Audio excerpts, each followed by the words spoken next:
저에게 주신 하나님 말씀은 에베소서 4장 17절부터 24절까지의 말씀입니다. 신약성경 314페이지에 있습니다. 에베소서 4장 17절부터 24절까지의 말씀입니다. 살아계신 하나님 말씀을 봉독하겠습니다. 그러므로 내가 이것을 말하며 주 안에서 증언하노니 이제부터 너희는 이방인이 그 마음에 허망한 것으로 행함같이 행하지 말라. 그들의 총명이 어두워지고 그들 가운데 있는 무지함과 그들의 마음이 굳어짐으로 말미암아 하나님의 생명에서 떠나 있도다. 그들이 감각 없는 자가 되어 자신을 방탕에 방임하여 모든 더러운 것을 욕심으로 행하되 오직 너희는 그리스도를 그같이 배우지 아니하였느니라. 진리가 예수 안에 있는 것 같이 너희가 참으로 그에게 듣고 또한 그 안에서 가르침을 받았을진데 너희는 유혹의 욕심에 따라 썩어져가는 구습을 따르는 옛사람을 벗어버리고 오직 너희의 심령이 새롭게 되어 하나님을 따라 의와 진리의 거룩함으로 지으심을 받은 새 사람을 입으라. 아멘.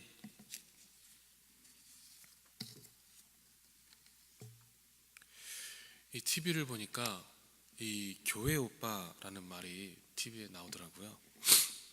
보통 이 교회 오빠 하면 이 착하고 성실한 그런 이미지, 단정한 그런 이미지를 보고 교회 오빠라고 칭하는 것 같습니다. 그래서 이 교회 다니는 아이들이 다 착한 거를 알기는 아는가 봅니다. TV에서 그런 말을 쓰는 것 보니까요. 근데 저의 그 청년의 모습은 이 교회 오빠와는 완전히 거리가 먼 삶을 살았습니다. 이 담임 목사님께서 이 축도를 시작하실 때쯤엔 이미 엉덩이가 의자에 반쯤은 떠 있다가 이 끝나기가 무섭게 밖으로 나가서 이 후미진 곳을 찾아가는 것이 일상이었습니다. 그때 저희의 그 셀그룹의 인도자가 저보다 그 3살 어린 그 자매였는데 감사하게도 참으로 이 성실한 자매여서 이 항상 후미진 곳에서 이 담배를 피고 있는 저와 몇몇 나쁜 오빠들을 찾아왔습니다. 그래서 이 저 때문에 아마 그 자매가 마음고생을 아마 단단히 했을 것입니다. 그런데 이제 2001년도 어느 주일에 이 목사님께서 이제 설교를 하시는데 이 최자실 목사님의 생애를 설명하시면서 이 아직도 그리스도께서 우리를 기다리고 계신다는 말씀을 하셨는데 저에게는 그 말씀이 아주 충격적으로 다가왔습니다. 왜냐하면 이런 저도 항상 예배가 끝나기가 무섭게 세상의 품으로 달려가는 저, 세상의 즐거움을 놓지 못하고 그곳에 안주라고 하는 저를 이 기다리고 계신다는 그 말씀엔 제 마음속에 들어오게 된 것이죠. 정말 그럴까? 주님은 이런 저를 기다리고 계신 것이었구나 라는 것을 깨닫고는 이 그리스도를 진정한 저의 구주로 영접할 수 있었습니다. 그날 제일 먼저 한 일은 제 품에 있던 담배와 라이터를 쓰레기통에 다 버린 것이었습니다. 이 제 삶에 이 변화가 일어나기 시작한 것이죠. 오늘 본문의 말씀은 이 그리스도 안에서 변화된 삶에 대해서 이야기하고 있습니다. 이 사도 바울은 그리스도 안에서 변화된 사람들은 이방 사람들과 같이 마음에 허망한 것, 즉 아무 쓸모도 없는 것을 마음에 쏟지 말라고 이야기하고 있습니다. 이 사도 바울은 이것을 그냥 말하고 있는 것이 아니라 우리 주 안에서 증언한다라고 말씀하고 있는데 바로 고집하고 우긴다라는 뜻입니다. 즉 이 세상 사람들의 마음은 쓸모없는 마음이라는 것입니다. 예수 그리스도가 없는 삶은 헛된 것이고 예수 그리스도가 없는 생애는 모두 헛된 소망이라는 것이죠. 이 마음에 허망한 사람들의 나타난 증거가 무엇인고 하니까 이 18절에 보니까 저희 총명이 어두워진다라고 이야기하고 있습니다. 이 총명은 지혜란 말인데 이 총명은 그리스도를 아는 지혜를 말씀하고 있습니다. 이 허망한 마음을 가지면 이 소망을 바라보는 신령한 눈이 어두워지고 이 하나님의 뜻을 분별하는 판단력이 어두워진다라는 말씀입니다. 우리 인생은 하나님을 떠나 죄에 빠져 타락하면 이 하나님께서 좋아하시는 것을 좋아하지 못하고 버려야 할 것을 오히려 좋아하게 되는 그런 인생이 되어버리고 만다라는 것이죠.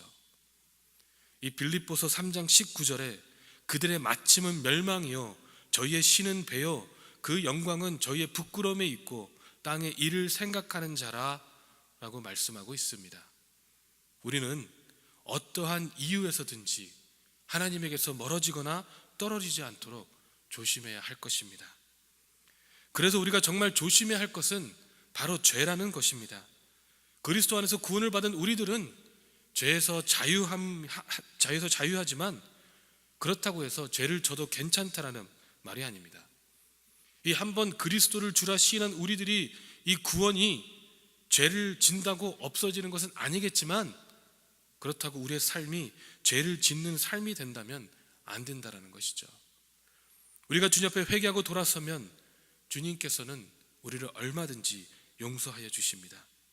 하지만 죄라는 것은 한 번 짓기 시작하면 두 번 짓기 쉽고 이 두 번 지으면 세 번 짓기 쉬운 것입니다.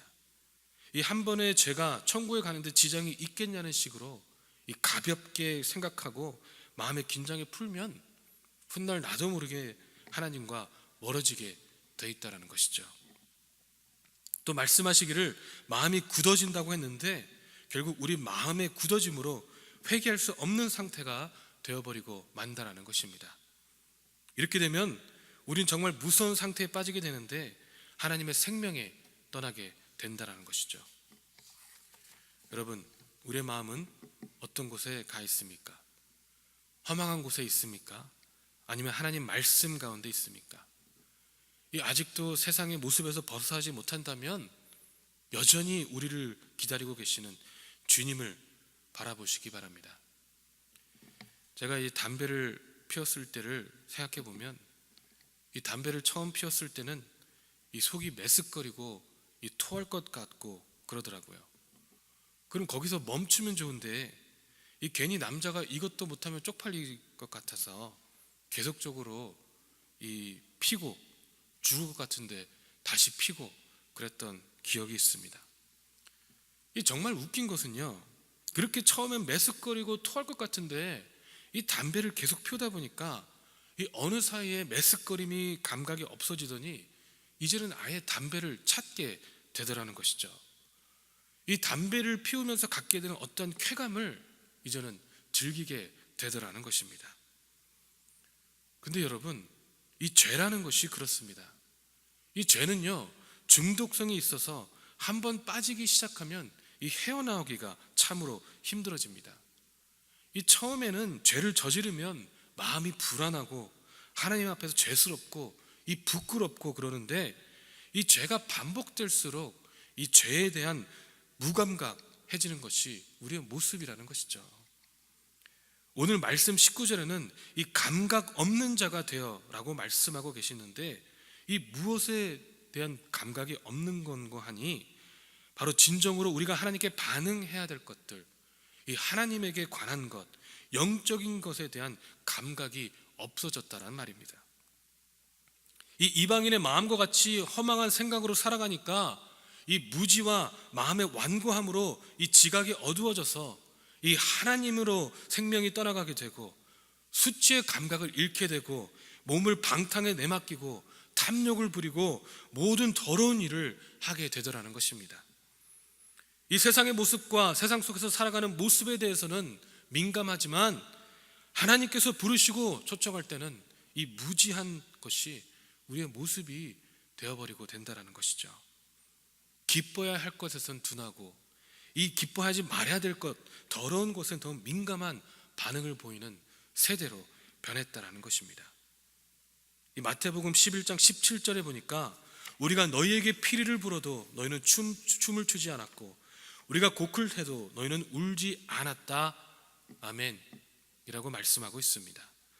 이 하나님을 떠나 죄악에 빠져 사는 이방인의 삶은 우리의 과거의 삶이어야 되는데 아직도 이것을 벗어버리지 못하고 그대로 살아가는 우리에게 성경은 이런 감각 없는 세대를 벗어버리라고, 그 욕심을 벗어버리라고 말씀하고 계신다라는 것이죠. 그리고 그런 반복되는 죄에서 탈피하는 방법이 있는데 바로 하나님의 말씀이라는 것입니다. 히브리서 4장 12절 13절에 보니까 하나님의 말씀은 살아있고 활력이 있어 좌우의 날선 어떤 검보다도 예리하여 혼과 영과 및 관절과 골수를 찔러 쪼개기까지 하며 또 마음의 생각과 뜻을 판단하나니 지으신 것이 하나도 그 앞에 나타나지 않음이 없고 우리의 결산을 받으실 이의 눈앞에 만물이 벌거벗은 것 같이 드러나느니라. 아멘 라고 말씀하고 있습니다. 말씀 앞에서는 드러나지 않는 것이 하나도 없다라는 것입니다. 아무리 우리가 숨기려고 하더라도 하나님께서는 그냥 놔두지 않을 뿐만 아니라 우리의 삶이 변화될 수 있도록 인도를 해주신다는 것입니다. 이 사도 바울은요, 에베소 교인들에게 우리는 그리스도를 그렇게 배우지 않았다라고 말씀하시면서 이 예수 안에 있는 진리대로 그분에 관해서 듣고 그분 안에서 가르침을 받았다면 이 지난날의 생활 방식대로 허망한 욕심을 따라 살다가 썩어질 옛사람을 버리고 이 마음의 영을 새롭게 하고 하나님의 형상을 따라 참 의로움과 참 거룩함으로 지으심을 받은 새 사람이 되라고 말씀하고 있는 것입니다. 이 신명기 17장 19절에 하나님의 말씀을 평생에 자기 옆에 두고 읽어 그 하나님 여호와 경외하기를 배우며 라고 이야기하고 있습니다. 여러분, 우리가 교회에 나오는 이유는 예수 그리스도의 말씀을 배워서 하나님을 기쁘시게 하는 삶을 살기 위해서입니다. 그렇기 때문에 하나님의 사람들은 말씀을 듣는 일, 성경을 배우는 일이 삶의 기본이 되어야 된다는 것입니다. 우리가 배운 일에 믿음과 확신을 가지고 우리의 인생을 경영해야 한다는 것입니다. 여러분, 우리는 이 마지막 시대를 살아가고 있습니다. 아니, 마지막 시대가 아니어도 좋습니다. 왜냐하면 우리는 이 생을 마감할 수밖에 없는 존재이기 때문에 그렇습니다. 언제 이 생을 마감하느냐, 그 시기적인 문제이지 그냥 우리가 원하는 대로 평생을 살아갈 수 없다는 것이죠.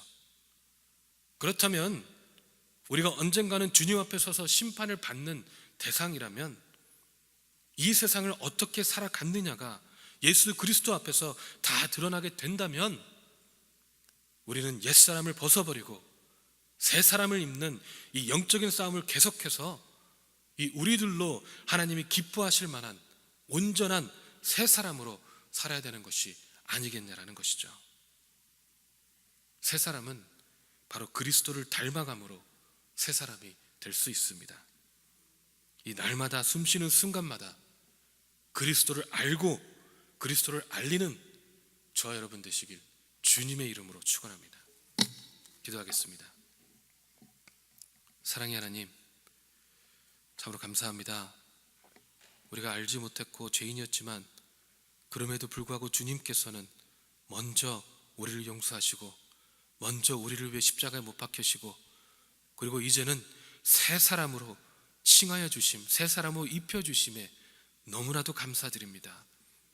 아버지, 아직도 저희가 마음에 저희가 소망하는 것, 원하는 것들, 아버지 세상에 보기에 좋은 것들에 치중되어져 있는 삶을 살아가고 있다면 아버지, 이 시간에 우리가 온전하게 그것을 과감히 떨쳐버리고 이제는 말씀을 묵상하며 하나님께 온전하게 붙들려 살아가는 삶을 살아갈 수 있도록 역사하시고 인도하여 주시옵소서.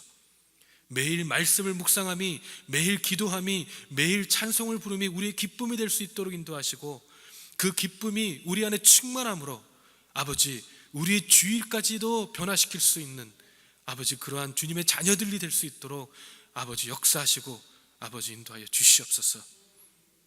바라보길 소망합니다. 기대하길 소망합니다. 주님께서 역사하신 것을 바라보며 그 발걸음을 동행할 수 있기를 간절히 소망합니다. 이 이른 아침에 아버지, 우리가 결단하며 주 앞에 나아갈 때 우리에게 새 마음과 우리에게 정말 하나님 앞에 온전하게 무릎 꿇을 수 있는 아버지, 그러한 우리의 모습을 허락하여 주시옵소서. 감사드리며 살아계신 예수 그리스도 이름으로 기도했습니다. 아멘. 하늘에 계신 우리 아버지여, 이름이 거룩히 여김을 받으시오며 나라의 임하옵시며 뜻이 하늘에서 이루어진 것 같이 땅에서도 이루어지리다. 오늘날 우리에게 일용할 양식을 주옵시고 우리가 우리에게 죄진 자를 사하여 준 것 같이 우리의 죄를 사하여 주옵시고 우리를 시험에 들게 하지 마옵시고 다만 악에서 구하옵소서. 대개 나라와 권세와 영광이 아버지께 영원히 있사옵나이다.